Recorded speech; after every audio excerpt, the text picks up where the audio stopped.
My Lord God, I have no idea where I am going. I do not see the road ahead of me. I cannot know for certain where it will end, nor do I really know myself. And the fact that I think I am following your will does not mean that I am actually doing so. But I believe that the desire to please you does, in fact, please you. And I hope I have that desire in all that I am doing. I hope that I will never do anything apart from that desire. And I know that if I do this, you will lead me by the right road, though I may know nothing about it. Therefore will I trust you always, though I may seem to be lost and in the shadow of death. I will not fear, for you are ever with me, and you will never leave me to face my perils alone. The following words were taken from the 1956 book Thoughts in Solitude, written by American monk, writer, theologian, mystic, poet, social activist, and comparative religion scholar Thomas Merton. Merton is one of my personal heroes in that, although he eventually sought out a career as an ordained religious figure, his colorful background and the fact that he was a prolific writer that spoke on a variety of contemporary social justice issues and world religions, and who often used a frank and colloquial style that many found unbecoming of a Roman Catholic monk that was often subjected to censorship, meant that he was far from the conventional image of what a minister and person of God should be.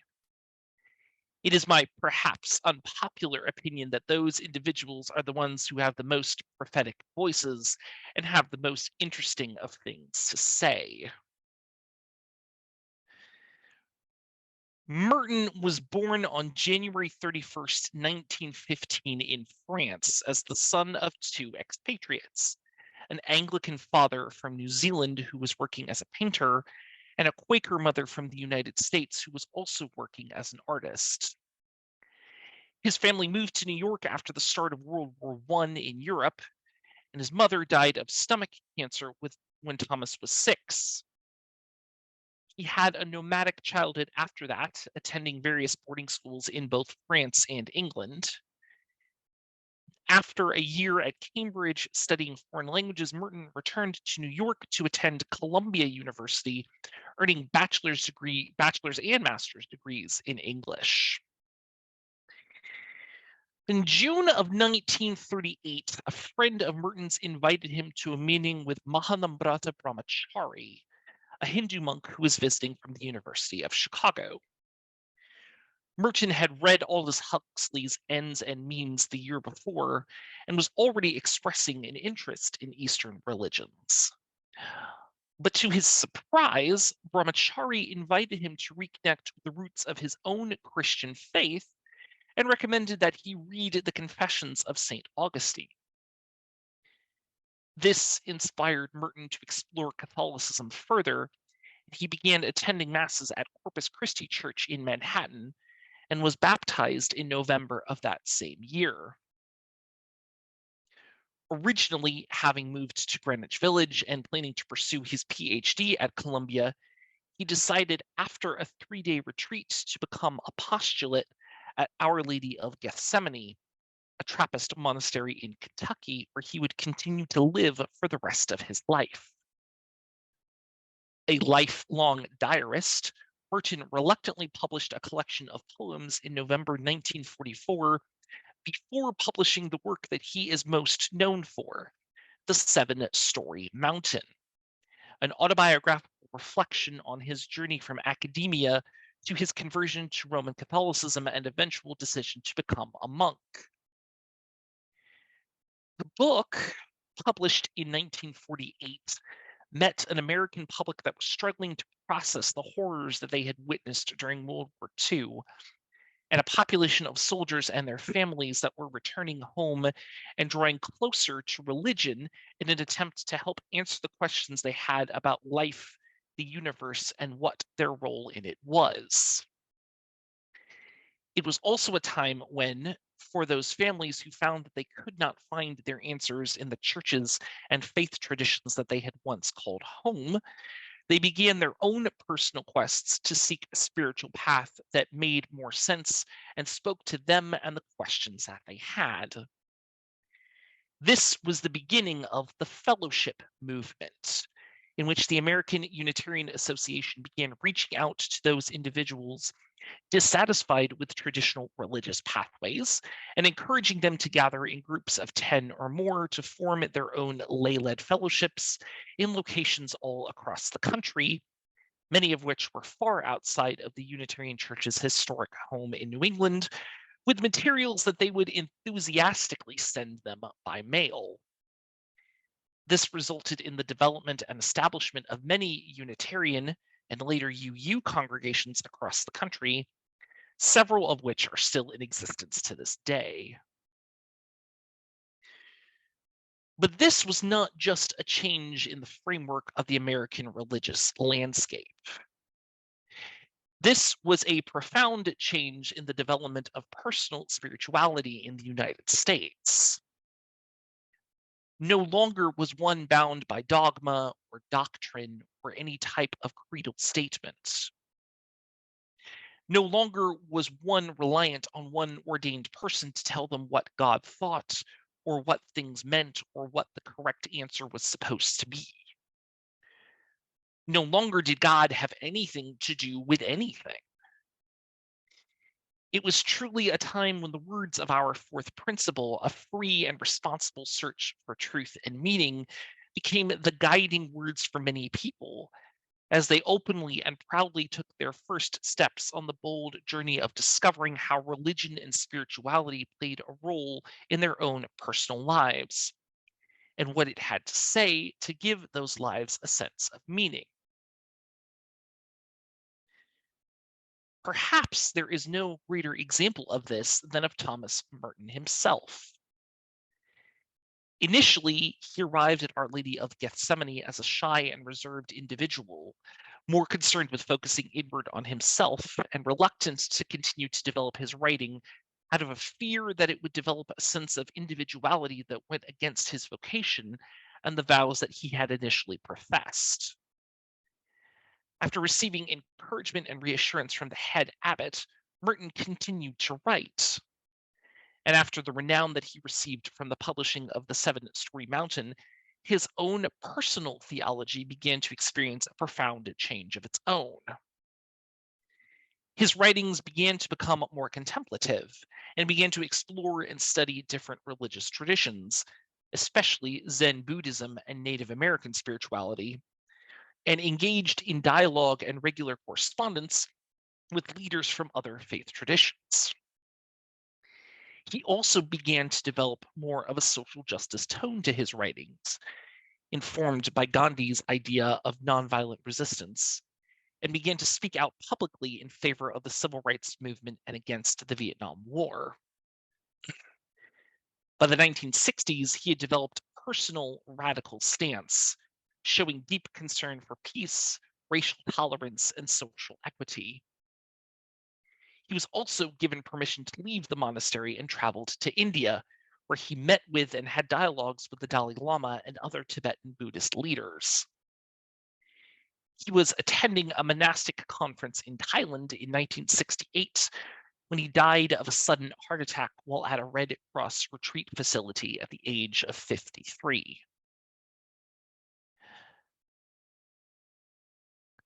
But what I hear most of all in the words of Merton's prayer is the sense of uncertainty that is familiar to all seekers. For those of us that have grown up in churches whose messages no longer serve them and are taking the bold step to branch out and take charge of our own spirituality, there is this underlying fear of, what if I have gotten all of this wrong? What if I am so far off the mark that I am even further from the answers to the questions that I had before? Spiritual journeys are frustratingly unknown endeavors and oftentimes require a large amount of blind faith, something that we as imperfect human beings are not always fans of or are the best at. Going at it alone can be the most lonely of roads. And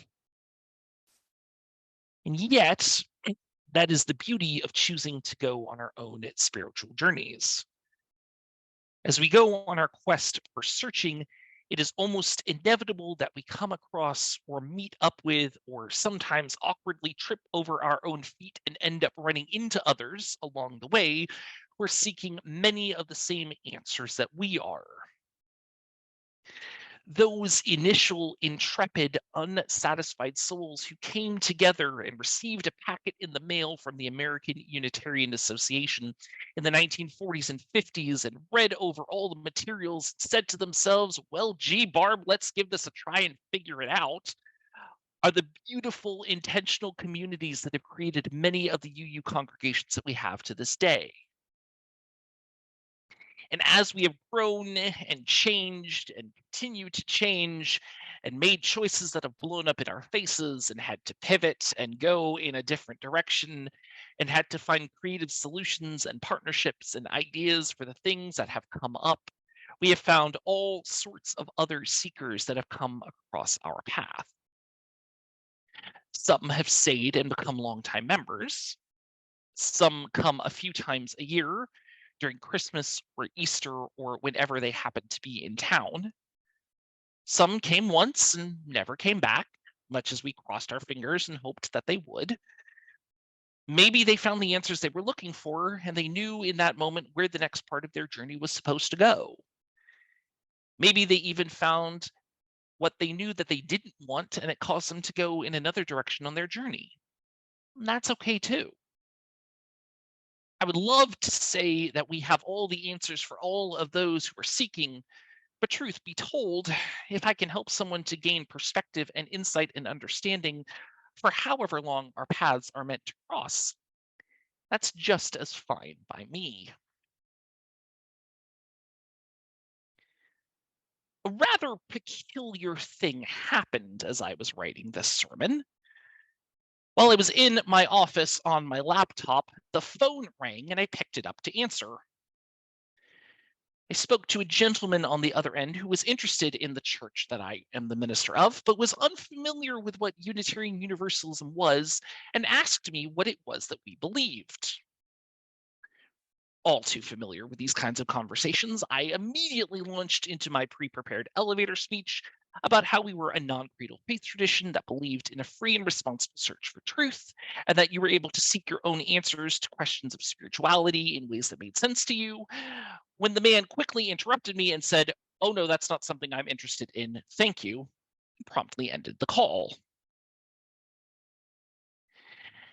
After processing my initial annoyance at the fact that I wasn't done, and if only he had listened to me for a little longer, I realized that this very exchange was one of those serendipitous moments of the message of the sermon in action.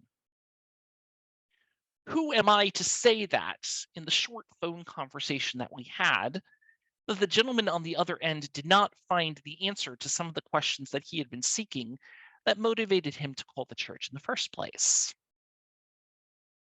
In finding out from me that this church was not something that he wanted or was looking for, who am I to say that our conversation did not point him in the exact direction that his spiritual journey was supposed to go?